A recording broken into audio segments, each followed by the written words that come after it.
A Place Called Perfect, Chapter 36. Our Town.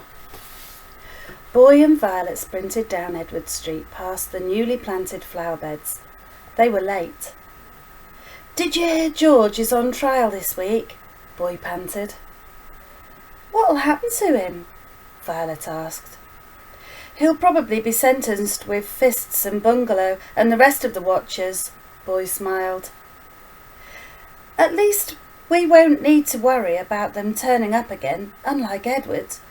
I wish we knew what happened to him. Sometimes I've nightmares he'll come back." Violet shivered. "They'll find him, Violet," Boy reassured. "Anyway, he'll never dare sneak back with those watching out for him," he said, pointing to the newly erected beds of eye plants. "Ugh!" Violet shuddered. "I still think they're creepy." "Those creepy eyes are keeping you safe, Violet," Boy smirked. "Anyway, you have to admit it was pretty genius idea of William's. I mean, Dad's to connect them to a surveillance system. Now Edward will never get back into town without being spotted."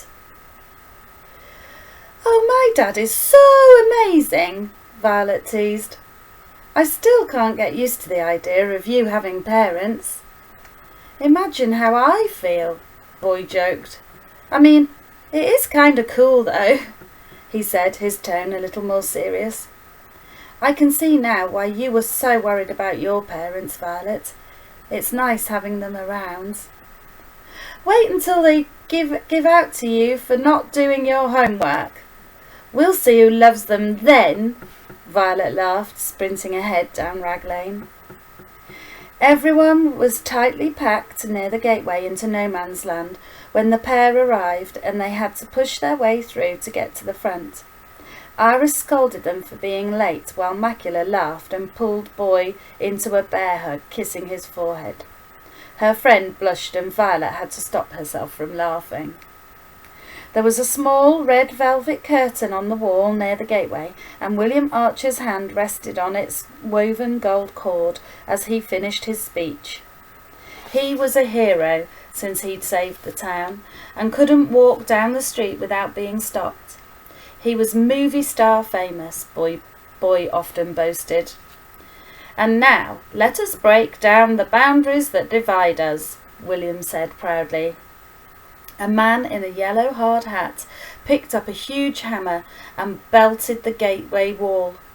Violet held her ears and watched as a hole formed in the stone big enough to see through into No Man's Land. The crowd cheered in celebration. "And welcome a new future where everyone is valued not just for what we have in common, but for what makes us different.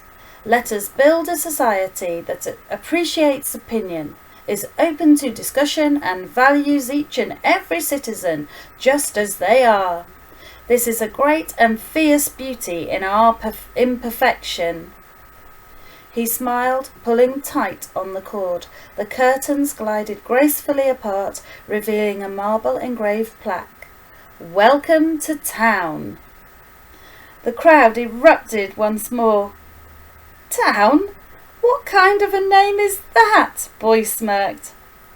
"You can't talk," Violet laughed. "And anyway, it's not just any town, Boy. It's our town." And that's the end. For now.